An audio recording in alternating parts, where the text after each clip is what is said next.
Hello, my fellow sovereigns, and welcome back to another episode of the Crown Yourself podcast. I am just in awe. We are over 200 episodes, and I told you, I said I am going to be bringing you more spiritual concepts, more magic, more amazing vibrational upgrades. And I could not think of anyone better than the founder of Vibrational Upgrade, Dr. Alison J.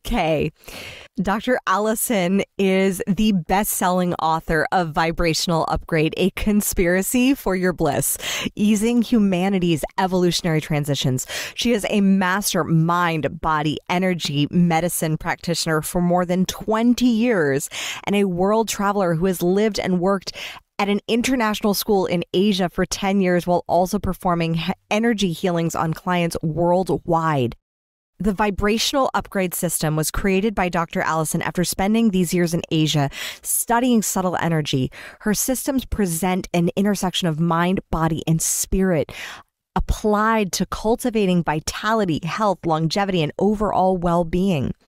And she documents all of this in her well-researched first book, What If There's Nothing Wrong? I mean, if you're finding yourself constantly asking this question, like, what's wrong with me? What's wrong with me? What if there's nothing wrong? That's a powerful question to ask. And as Richard Bandler, the founder of NLP, said, your life is going to be determined by the quality of your questions. So instead asking, what if there's nothing wrong?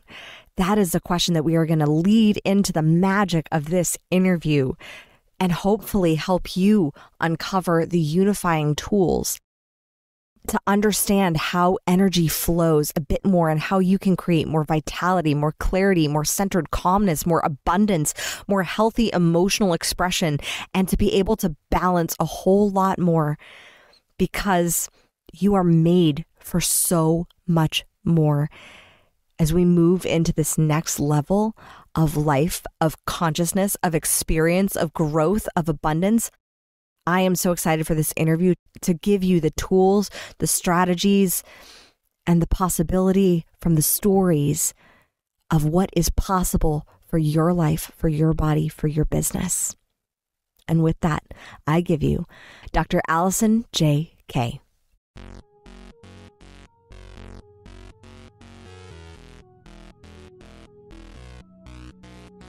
Welcome to the Crown Yourself podcast, where together we build your empire and transform your subconscious stories about what's possible for your business, body, and life. I'm your host, Kimberly Spencer, founder of CrownYourself.com, and I'm a master mindset coach, best-selling author, TEDx speaker, known to my clients as a game changer. Each week, you get the conscious leadership strategies you need to help you reign with courage, clarity, and confidence so that you too can make the income and impact you deserve. Imagine this podcast as your royal invitation to step into your full potential and reign in your divine purpose. Your sovereignty starts here, and your reign is now. Hi, Kimberly. Hi, everybody. So, Alison, you are the founder of the Vibrational Upgrade System. Can you describe in a nutshell, like, what is that? Because I know Nikola Tesla said that we can understand the world if we understand frequency and vibration. And not everybody understands because it feels and sounds kind of woo-woo. Yeah, it's funny you use the word woo. I know that after living in Asia for 10 years to study consciousness and subtle energy and the science of it, and then moving back to the States, I had an interviewer ask me like around 2011 on a radio show after I was talking for a bit, isn't this stuff all just woo-woo? Now, I had just come from a part of the planet where people prioritize and understand and have for 5,000 years energy over matter, which quantum physics nowadays and Tesla's just one of the many voices understanding this. And in fact, it's rocked the scientific community. It's taken 100 years. Einstein rejected it. And he stated with his grand theory of everything because he couldn't handle the idea of, wait a minute, we're not studying external reality as its own phenomena. We're not separate from it. Our perceptions are actually creating it. And so that inverted the entire orthodox scientific model. And so many have scattered for over 100 years. So in traditional Chinese medicine, for example, they have a saying where qi goes. So qi being prana, as we say in yoga, because I'm also a yoga teacher as well as a qigong teacher, where qi goes like in Reiki. So where vital life force energy goes, blood follows. I add on to that nowadays. where consciousness and where we focus our consciousness to is where energy goes, and then matter follows. So quantum physics has finally jumped on board. Enough of them have had enough courage to say, wait a minute, yes, and destabilize our Newtonian physics, where everything's solid, everything's real, everything's predictable, and how our paradigm sat on that for a couple of hundred years in the West, to now more quantum physics based, where stuff isn't quite so predictable, isn't quite so linear, isn't quite so reliable, and there's quantum leaps, there's quantum quirks, jumps. So stuff can change quicker, and stuff is more reliant on what feels less solid, a wave, which is what happens at the subatomic level, right? So if you have a repeated thought or an intense thought, now I did not, in that list of two, just say random thought one time, random thought three times. If I have a repeated thought, or I have a highly intensely emotional thought, like a trauma, that collapses what is happening at the subatomic level as a wave. When everything is in energy, it's waveform, it collapses wave into particle, thereby starting physicalization and making something solid and real, which is why, like in my first year, my first major in college, I left, it was psychology, because I was seeing how they were focusing not only on proving themselves the hard science, but also on talk therapy. And if we just keep repeating the same old thing in a talk therapy session, it's making that story more solid and real, as opposed to actually moving beyond it and learning how to live in a more vital way, having learned the lesson. So vibrational upgrade system is a combination of my background in energy medicine and my background as a yoga and meditation teacher for decades. And it's a coupling of the two to help people move beyond what I would say at this point is a rather ignorant view that energy and talking about energy is woo-woo, and not to at all imply, because you were asking that to trigger this question. So yes, no doubt. Yes, I do believe that energy is the combination of spirituality and science. Well, it's funny because that's one of the first quotes, I think, if it's not the first quote in the book I wrote, my first book that started as my dissertation, What If There's Nothing Wrong? The first quote in the opening of the book is science and, spirituality and religion have to meet at this point. And so we are doing that from 2012 to 2032. So much is rebalancing, and that includes overemphasis on materialism and overemphasis on spirituality, where the two have been mutually exclusive in the past, right? Like, in order to be closer to God, I have to live minimalistically. And if I am living materialistically, I'm greedy and not close to something divine or mystical. So now these two are merging, as is the feminine and the masculine are learning how to balance. I didn't mean to say merging, I meant to say balance. And religion and spirituality are coming to a new apex, so that can match with, I don't want to say match with science, because it's I think relying, this is going to sound a little radical to some listeners, but if you want to read the scientific proof for energy, it's in my first book, 416 pages worth, studying all of the measurements that science had come up with to measure subtle energy. But I feel like waiting for science to get on board with an idea, like from ancient wisdom, waiting for science to prove something is actually damaging, because of all of the vested interest in who gets the research funds, who has the funds to get research done for them, and the inherent biases within the halls of orthodox science. Waiting for it to be proven is, you're again giving your power away, relying on some external authority to tell you what is real, when in fact you're defining reality every single moment of every single day, just not taught to acknowledge it. So how do we consciously define a reality that's greater than the one that we are living? Great question. Look at you. Next good question. All right. So the idea, the stats in science is usually about 85% of our daily choices are made from thoughts we don't hear. So let's just talk about meditation for just a moment. If there's a 5,000-year-old tradition of, I can observe my mind with this practice, I can observe my thoughts, and I'm supposed to pull back from those thoughts and come back to the breath. That means, or it implies, therefore, there is something more than just my thinking mind or the thoughts. So who is doing that observing? So if the act of meditation is to focus on pulling off of our thoughts that we hear, now check this out to answer your question. At least 85%, and from my decades of doing this work with people, tens of thousands around the planet, I find it's more like 95% of our daily choices every day, day in and day out, how we live our life, what we pay attention to, whatever doesn't even fall on our radar, is made from thoughts we don't hear, meaning our subconscious and unconscious. I think it's more like 95%. Stats are at starting at 85%. So that means that if we want to move beyond our current reality into something new, we don't use the mind, because in understanding, I've done a lot of work with the Dalai Lama and obviously meditation. It's a great part. What took me to Asia for a decade is a thing called the ego mind. And the basic premise in Buddhism is that all human minds are neurotic. Here are the tools with which to work with your own particular flavor, right? So the idea in the West of I can't go inside. There's a boogie monster under the bed. There's crazy. I'll find run from it. Focus on the external more, isn't even a part of the whole premise of over half the rest of the world. It's if every human mind is neurotic, and here are the tools to work with your own particular flavor. Another aspect of the ego mind that is predictable and reliable is it is given to us as a mind, body, and spirit conglomerate here, as a system, what I call it, that we each are of mind, body, and spirit, to navigate the physical plane. So I taught AP Psych in the classroom using a college 101 textbook for Psych. And they have two separate chapters, one for sensing and one for percepting. New word. We're just discovering new things all the time, aren't we? So our five physical senses, all of those are words we all know. Our five physical senses, right? They pick up stuff, data in the environment, see, taste, touch, etc. We have thresholds on each of them because, in fact, we are living in such a volume of data at the multidimensional level, at the metaphysical, meta meaning beyond the physical level, that the divine deemed it necessary to give us an ego mind structure that can put kind of a cap or a control on how much we perceive so we don't go crazy, so that in fact we can safely navigate the physical plane.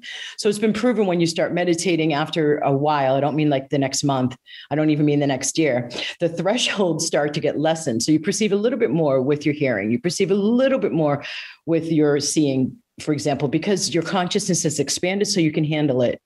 So why I am saying that is the ego mind was given to us to navigate the physical plane safely.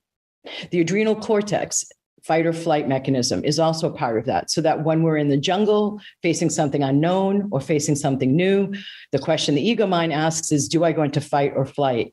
So the ego mind does not have a preference for the unknown. It has a preference for the known to keep us safe. Now, the ego mind with those five physical sense thresholds I was talking about, when it's sensing something, so let's say I'm in a market in Asia, I'm looking at exotic fruit with a friend of mine. My mind, after it sees, has the physical sensing happening. That's one whole chapter in college texts for Psych 101. The second chapter, the second step is perceiving. My mind then goes into the files that it has of what already it knows. And so I don't know this exotic looking thing, but I do know I'm in a fruit market. So my ego mind pulls out the file, fruit, there's the label.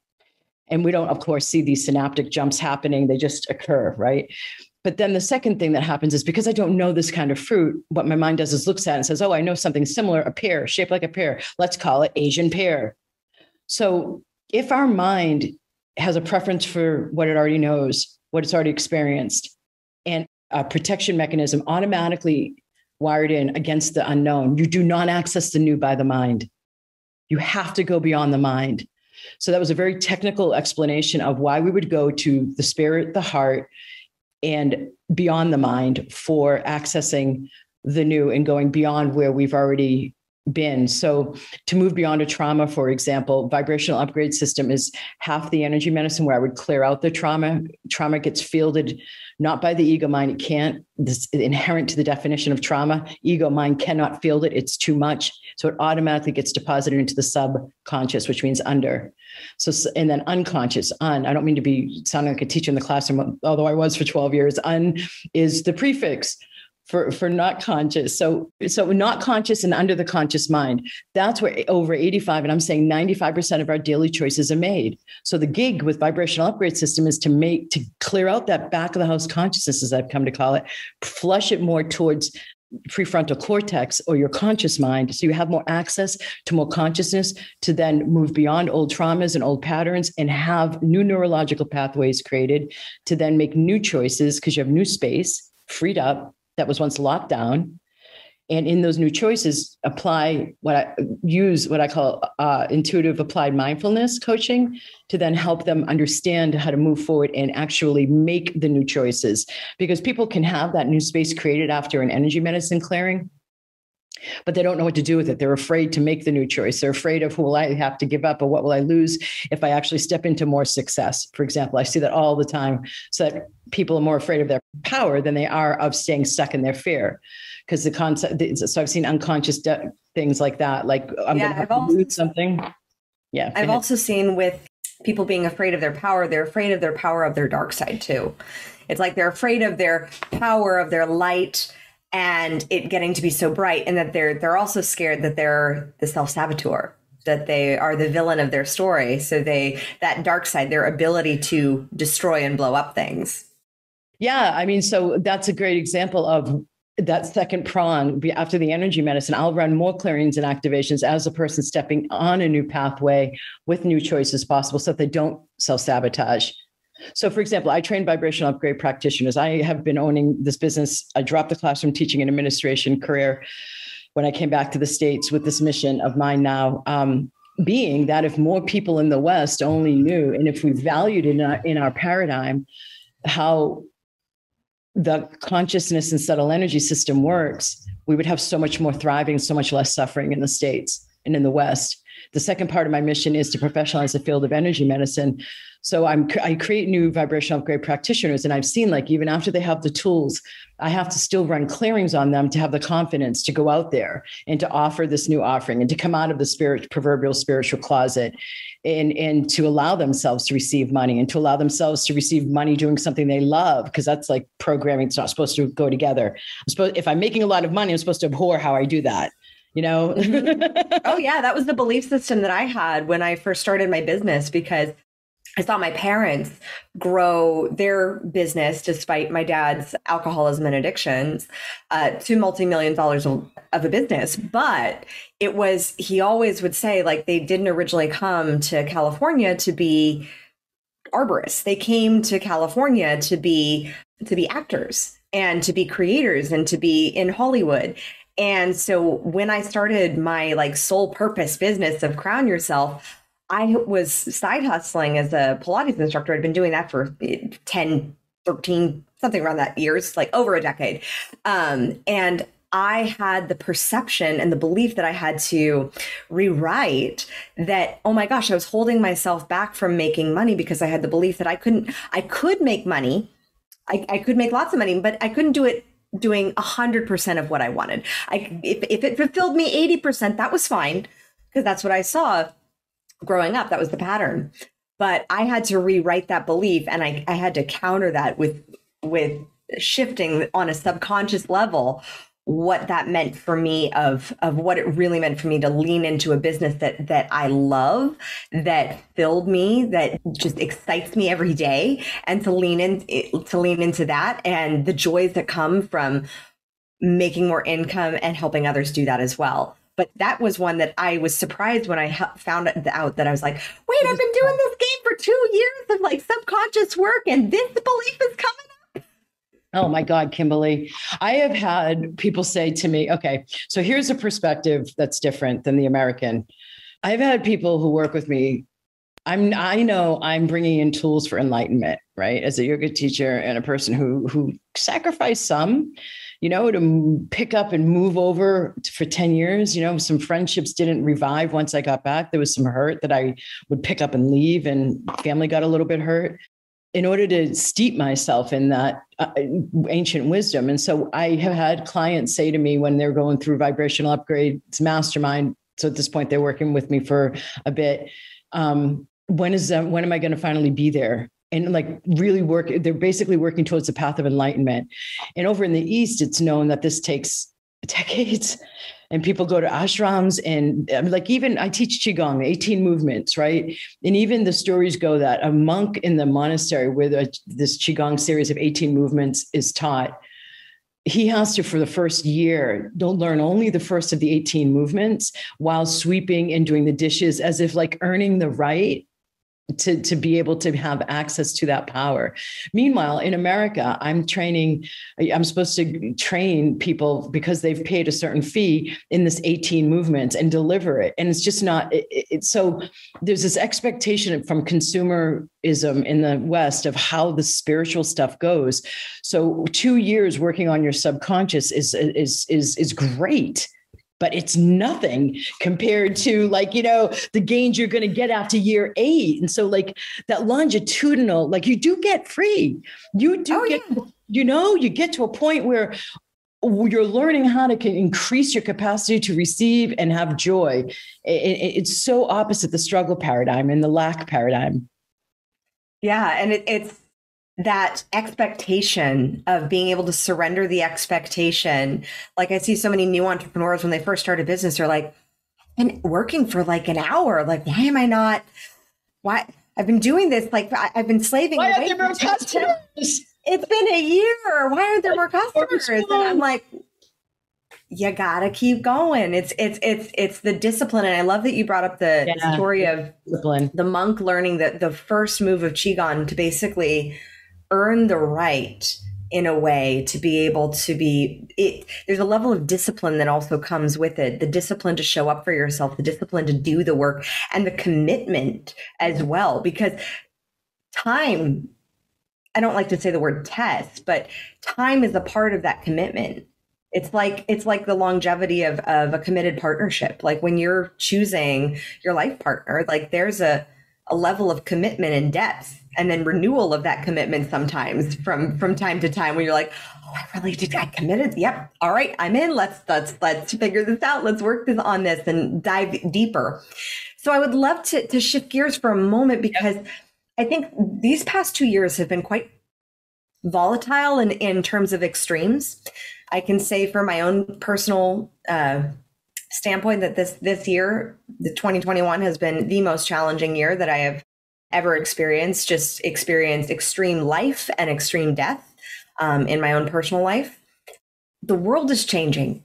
And so I know that you say that we're living in humanity's greatest evolutionary leap. What does that mean? And how can we allow for the transformation within us that is coming through these polar extremes of change? I love that you phrased it the way you did. How can we allow for ourselves to what? Transform. To transform. So recognizing that the polarity and the volatility are tools with which we can use to transform. I love it. I love your framing of it, because that's inherent to why so many people are being challenged by these times. The resistance, the fear. So when I moved to Asia, I was looking I was getting great results with my local clients. I had the energy medicine, holistic health and wellness sessions on the side of the classroom teaching career.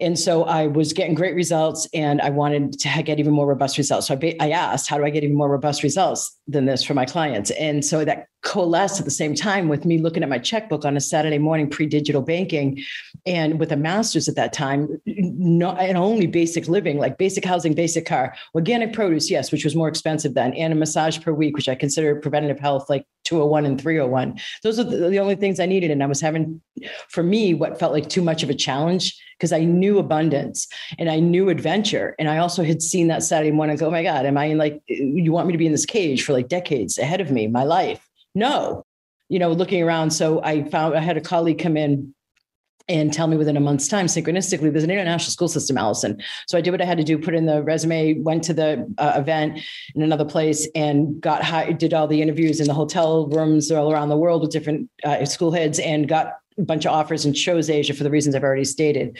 Now I'm saying all of this because I was already doing this work in the spiritual path and energy medicine and holistic health and wellness, trained herbalist, blah, blah, blah. So go over deep in that work in Asia, come back here with the mission that I've already stated, drop in the full-time teaching. A year and a half back, Voice America approaches me and offers me a weekly radio show based on the Mayan galactic alignment on December 21st, 2012. Kimberly, I've been doing nothing in my public facing in my business with this, but I had taken clients because I live on the West Coast of Florida. much of the year. And so just a hop, skip, and a jump across the little pond of the Gulf of Mexico to the Yucatan, where a lot of the great Mayan ruins that have already been excavated are. So I'm really close to it. So I had been taking some clients on VIP trips down to the Mayan ruins in the Yucatan, but that wasn't public facing. So anyway, they reached out to me. I was like, okay, give me 24 hours or 48. Listen to my intuition. It was a big yes. So weekly radio shows, first bringing in the scientists who I had written about in my What If There's Nothing Wrong, first of my 4 books, and then began bringing on specialists talking about what was going on December 21st, 2012. And what I came to find out is it wasn't just the Mayans. So the Mayans, they are unbelievable with astronomical, mathematical, and spatial sense, and bringing those together, and they're knowing in a way that our current science isn't even yet arrived back at. Oh, it doesn't even touch it. Yeah. With right? Especially with astronomy. Yeah. Yeah. So they understood that 2012 was the end of a long era and the beginning of a new one. It was a market. It wasn't the end of the world. That was all the, stupid news and exaggeration and stuff. But also in yoga, Yogi Bhajan, one of the main schools of yogic thought, he said, we're leaving one yuga era and going into a new yuga or era in 2012. Nostradamus predicted this, an astrology from Piscean era to Aquarian era. So it wasn't just the Mayan, and isn't just the Mayans that said. So I had all these specialists on, interviewing them, I was understanding, gaining increasing understanding of the nature of the times we were in. So much so that I became one of the specialists going to Chichen Itza on a cruise at the Mayan ruins, gaining special permission with the Mayan shaman. We're all dressed in white. The TV filming crews from around the world. I was seen on TV as far away as Poland. I mean, it was a big deal on December 21st, 2012. I was there in bare feet. I had been there just the year before on one of those VIP client trips. The ground had not shot lightning bolts up through my bare feet then, but on December 21st, 2012, holy cow, it was electrical, the land. So 2012 to 2032 is a 20-year window, considering humanity's greatest evolutionary leap, considered our greatest evolutionary leap, because what has been out of alignment, where there has been an abuse of power, what has been hidden in secret, that has been an abuse of power or out of alignment, it has all been coming to the surface. So that 2012 to let's divide it for ease into 3 7-year windows and put an extra year onto the 20-year window to make it 21. So 2019 was the first third. And when COVID hit, I did not philosophize about it at all, because I said, you guys, I have been saying this since 2011, that it is a clearing. The earth is clearing, all of us are clearing, institutions are clearing, every aspect of our societies are clearing, education, health, banking, finances, governmental, personal relationships. So that like in 2014, I was seeing, and it's considered humanity's spiritual awakening time. So in 2014, for example, more people were coming in telling me I have tinnitus, Dr. Allison. 2016, more people, or even earlier than that, coming in with skin sensitivities, then food sensitivities. Now, some of that's because the wheat that's made in America isn't digestible by animals or humans, and there's no wheat gluten tolerance. It's in fact not able to be digested by animals or humans. So other than the wheat gluten, it's the glyphosate that they're just spraying on it. It's that too. But in the late 80s, I mean, like I used to do, nutrition is a major part of my background, and I used to do radio show interviews with a guy that was talking about that on the original food pyramid for USDA. And he left it because there were so many cattle, beef, dairy. It was all them, and he was the only scientist on it. And he said in the late 80s, they altered the wheat plant so that, and then they did tests on it, and the animals couldn't even metabolize it. So obviously we can, if animals can't even. So then the glyphosates, as well. So yeah, I've been a vegetarian since 93 because I knew no. But the point being is that we are awakening, and our systems are becoming more sensitive, and we are also shifting into that more vibrational backdrop to our existence rather than a more physical, solid, separate one. So I also saw a ton of people coming in talking about, Dr. Allison, I can't deal with the negative energy from that person in the cubicle next to me, or there's this person at work with such negative, I can't go in there. It's so much negative energy. Like everybody was opening and is opening. And so what that looks like is a bunch of clearing. So I would see also people with 3 crises at a time: job loss, divorce, and health issue. Because the way that I come to understand it from my framing is it's like the egoic structure, our personality level self. If we're not proactively seeking our own evolution, our ego requires a crisis to crack its shell to then peak beyond that level like a medical diagnosis, go to the Western med, doesn't help, look for something beyond that, ends up touching upon more than the physical, which means spirit does get involved. And so the person starts to see things from the mountaintop or satellite perspective, rather than like the small myopic personality, physicalized level. Start to get a perspective on from like a more soul or spiritual level, start to evolve, right? So if you don't want crisis, then we do it proactively. So I was saying when COVID hit, and I cried. I mean, I was treating a person when it was still over in China. I have a client over in the Philippines. She had a friend in Hong Kong. Then I was treating another client in Germany. I watched it and tracked it come to the States. And the first time when it was really starting to hit Europe and the States, I had a big event, and I was actually crying, because to me, it meant humanity was that lazy and was not, and I don't say that easily, and was not that, it was so last minute and so instant gratification focused that we couldn't get our shit together or cleared enough, that we required something good to go this big to make people go inward and address and deal and work with their stuff. And you notice how much COVID's dragged on. The earth needs, we're connected to the earth. Our consciousness affects the earth. We're all interconnected. And I mean, you can go look at about the Tao, the field of the Tao. That's an example of the interconnectivity. There's science that proves that. I talk about it in my third book, Reasonable Dragons. I don't want to take our time to do it because I feel like your listeners have a sense of that.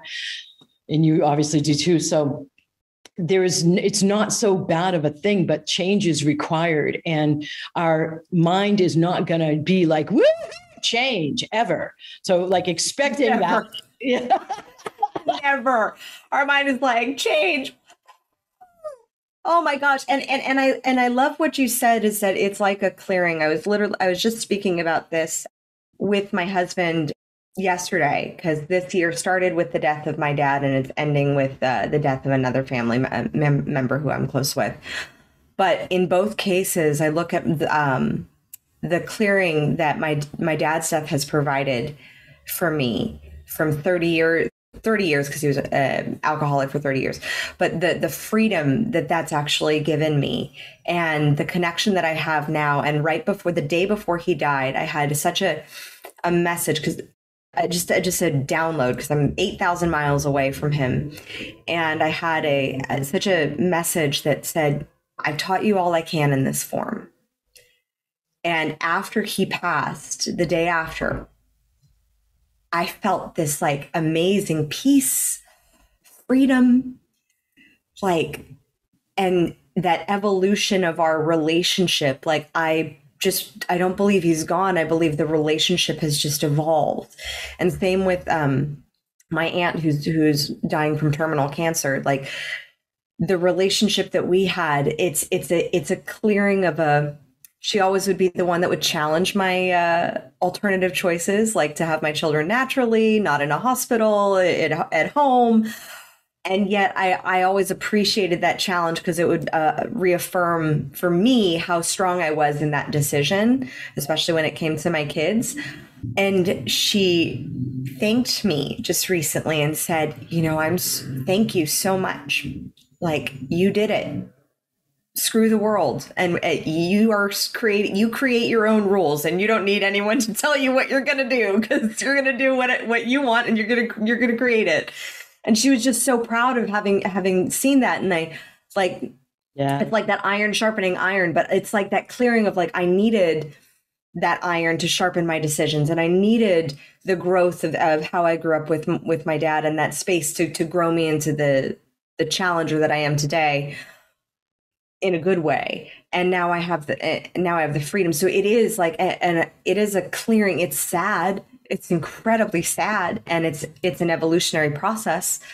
But that clearing of the belief systems in a way, and I don't mean to say that is for everyone, but that's just my own personal experience of what I'm experiencing in this evolution of my own life, of seeing people with more fixed mindsets falling by the wayside, or struggling, or not running into that change. And meanwhile, I'm like, into the unknown. Let's go, Elsa. Like, let's turn on the Frozen soundtrack with my kids, and then we'll into the unknown we go. Here we go. Well, you also, I mean, you're modeling perfectly the way to respond and to make use of these times. I remember one of those experts talking about this 20-year window of the greatest shift, our greatest evolutionary leap ever, that a lot of our loved ones were going to leave body in this time, because part of the contract is they can be more help outside of the body. Mm-hmm. So I know yes, evolution. Oh, that just that hit my heart. That caught me. Good, we're done. I mean, that's all I was here for. We're done. But let me give you more. When I've had clients on the table who've lost a loved one, and I lost my mom at this in 2009. So it was kind of like a lot of us also had some stuff hitting leading up to 2012. So when a client's on the table or they're on the phone in one of my group programs and they have a loved one who's crossed over, the loved one will frequently show up. And to the point that I have to let them in, meaning, okay, because they're so excited to have a channel here who can connect. And I don't advertise this. You don't see channel or medium on any of my marketing, but people who work with me know that, if you're open intuitively, and I train my students this way, you're open intuitively, that means all the skills. It's beyond the Akashic record accessing, which I think is just a trendy thing right now. And you're open. So the person who's passed over, always consistently, their message is, if you need any help, ask. But I want to distinguish here, because from my own work, I've recognized that when everything started to clear and more negativity was up in all around us, around 2010, I got this message from my own intuition. I don't think it was during a meditation. I think it was when I was standing under the night sky. Alison, you need to stop doing the clearing of your own field the way you've been doing it. There's just too much clearing. Call on bigger hitters. And so I've been teaching people how to do that ever since. But bigger hitters need to be called on too, because our loved ones who have passed away don't have access the way an archangel or an ascended master does. So I don't want to be giving the impression that if we ask our parent who has passed away for help, that they're able to do it. They can do some of it. But if you really want to do some prayers, you want to go to some more ascended masters, because I was shocked when I did a session for somebody's wife, a client of mine's wife. She, because I was practicing a new thing I was learning. She was a reader locally, really well known. So she gave me a free session. So I went to it, and this is 2010 or 11. And she didn't know about my mom. But she goes, is your mother crossed over? No, I didn't even ask that question. She said, your mother's here. Then she started giving factual data that she couldn't have possibly known, that kind of a gig, saying a phrase that only my mother would have said. So I'm like, holy shit. And excuse my language. And what I said, and what I realized was what was coming through. And God bless you, Mom. You were so intuitive and so advanced. And I'm looking right at your picture. But she still had a personality show up in that session. So I had been under this weird ass pretense that aren't you supposed to be a perfected angel but when you cross over? You know what I mean? Right. Are you supposed to drop the ego mind or the personality self? And no, apparently not.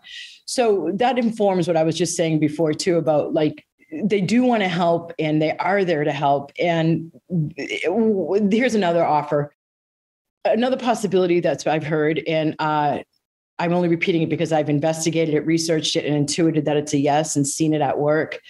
Observing it, not projecting so that I get a confirmation of my reality, but neutrally observing so I can observe reality as it is. It's a very important distinction. If your dad had a contract with you, so let's say you're not embodied yet, you're a soul, you sit with a group of masters, one of them at least is a guardian angel, inherent and personal to your soul all the time, all incarnations. If you look at your wheel of Dharma, these are now yogic terms, and there's a thing called the samskara, which each of us have two-ish, maybe three, they're core patterns to move beyond. Your dad's would have been alcoholism and addiction. Mm-hmm. But each of us has two-ish of them, of core patterns we're just here not to bump up against and have issues with, but in the wheel of Dharma to evolve beyond. That's a whole gig as a soul and a body on planet Earth. So when we're sitting with the Ascended Masters before we incarnate, we look at our soul's roundedness and we see what else it could still be rounded out by. It hasn't yet perfected or evolved beyond. So two-ish of those are picked. And then goes the question of, okay, so if I these are the areas my soul still needs to evolve. What drama do I need to have set up on the stage of Earth School? Okay, well, I need a father who's alcoholic. And so somebody who loves us unconditionally volunteers for that, et cetera, et cetera. So we end up with these people in our life who could trigger the living daylights out of us, but then as you're sitting here nodding, become out of the affirmative, all of life is happening for me, not to me stance. 100%.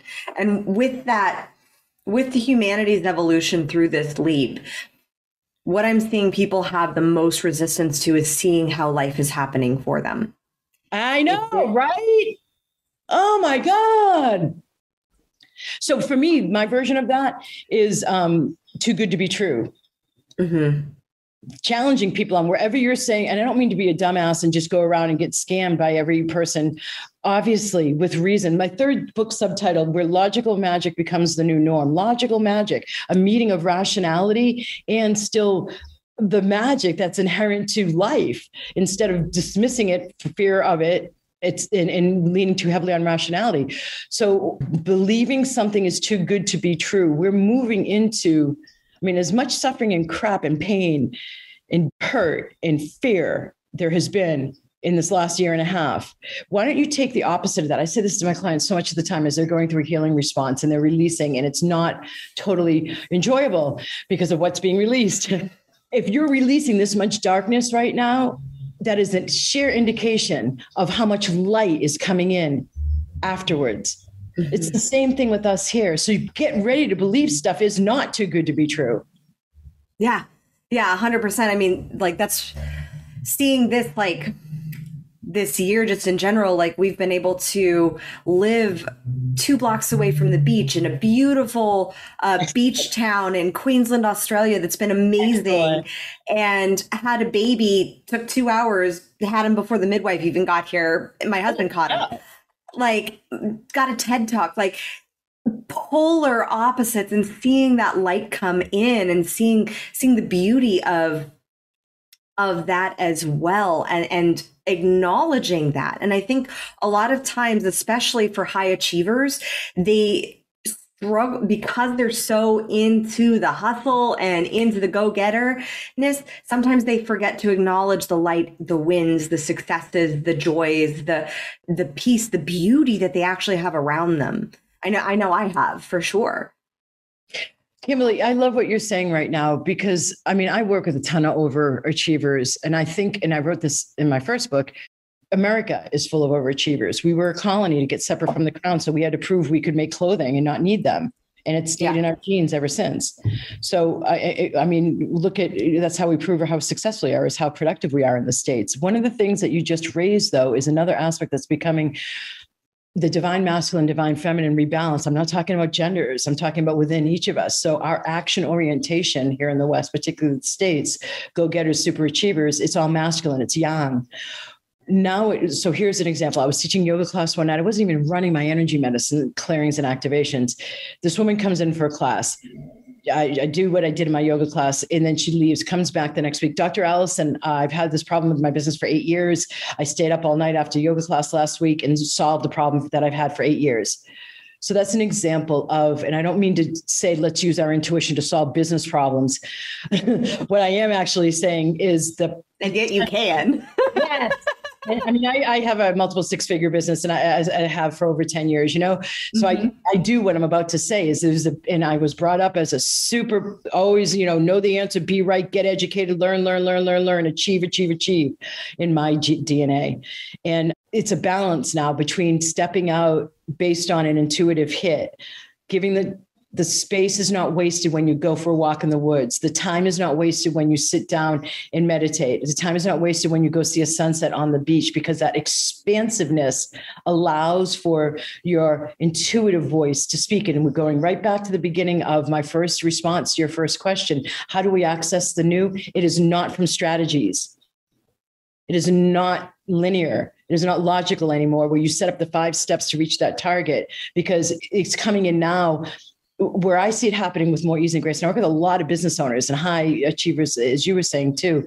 And as I watch myself coaching them to come out of the strategy-based life over and over and over again, I have to remind them and do clearings and activations for this, that energy and consciousness is what creates physical matter. We are going through a reversal right now. So if you're busy actioning and actioning and actioning, you're leaving no space for the intuitiveness to come in, for the heart to be present, and for the answers and the guidance one step at a time. So it's more like I will get their backs in my signature program, Magic Manifestation and Money Flow. They'll come in, they'll be stepping out in a new way, in a new business or a new offering. And I will tell them what my intuition is getting. And it's one step, and they'll take it. And after that's been implemented, solidified, grounded, stabilized, I don't mean by a couple of years, I mean like a month at most, then the next step comes in. It's organic now. It's not like I'm going to sit here with my linear brain and strategize the next 5 steps. Because like if I have a list, for example, of 5 creative projects I want to get started, and I look at that list each day and I ask, okay, which one of these is ready to pop? Which one is or another way to ask it is, which one is the best one to take action on today? And I go through and perceive the energy of each of them. One of them is going to have a higher energy. Now I'm asking my intuition to guide me beyond the linear mind. And I don't know, maybe that mother-in-law finally moved back out of the house. The person's exhilarated that day and is answering more emails than ever before. So when I send the email with my pitch, they're like, woo, yes. Whereas if I had sent it the day before, they're like, no. So no to life. So there's so much more we could be having success in, and so much more grace and ease in having the success. The over-reliance also on the yang or the masculine or the action is because we've been under a patriarchy. And the woman's voice has been squelched. And a woman's magic is in that wild and free state where her intuition is able to rule the day. So bring that in now with the beauty of the yang, of the action, and of the sun, of the creation. And pair them from the most power ever. Oh, Dr. Alison, I could talk to you all day long. Yeah, I like talking to you too. So we have a quick rapid fire to wrap this up. Are you ready? Yes. Who is your favorite female character in a book or a movie, and why? I like Isis. I like Cleopatra. I like the Egyptian women because that was before patriarchy. How's that? Awesome. Perfect. What woman would you want to trade places with, dead or alive, just for one day? Be in her body, see what she sees, think how she thinks. Elizabeth I. Ooh, good one. Queen. What do you define to be your queendom? Sovereignty. I've taken ownership over my own throne. I realize that I can create the throne to look whatever way it wants, and the power in my free will. And the courage to use it. Yeah, the courage. It takes so much courage. And I think that that's what this evolutionary leap is really bringing forth is courage in the face of fear. So lastly, how do you crown yourself? How do I crown myself? Maverick, who's learning how to flow with her maverickdom, her maverickness, rather than it being a voice of dissonance and a disruptor. How to allow for the fact that I'm a future visionary. And before now, I used to have to deal with resistance. And now I'm learning how to allow myself to deliver the future visionary and let it be received by people like yourself who can hear it and know and trust that they'll be there when they're meant to be there. But it's not my mission to speak to the resistance. That's theirs. Oh, amen. Dr. Hallelujah. Hallelujah. It's not everybody's job to speak to the resistance, like to be in your queenliness and your vision, and holding that space is just as powerful. So how do we find you? How do we work with you? Plug yourself, queen.